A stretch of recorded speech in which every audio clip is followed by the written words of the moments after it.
Hi guys! Samahan niyo kami magmerienda sa Peter's Drive-In.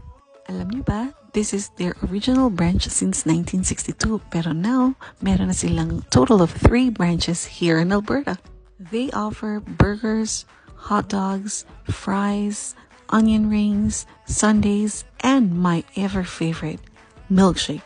Kasi pwede kang maghalo ng 3 flavors in 1 milkshake. Nakakatakam, diba? Sige nga, Mami. Patatagalin pa ba natin yan? Tikman mo na! Nagtataka ba kayo kung bakit kami sa parking kumakain? Ang Peter's Drive-In ay dinesign for motorists.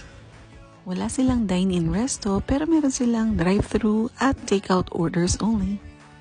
Ayos din kumain sa labas kasi para lang kayo nagpipiknik. Maririnig mo yung huni ng ibon, mahangin, mas masarap to kung maaraw. Pero nung nakapwesto na kami, ayun, naging cloudy. Ayun, tuloy pa rin ang kain. Kiber kung umiihip ang malamig na hangin.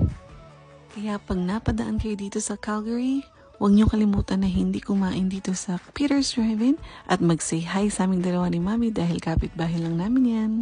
Hanggang sa susunod na adventure. Paalam!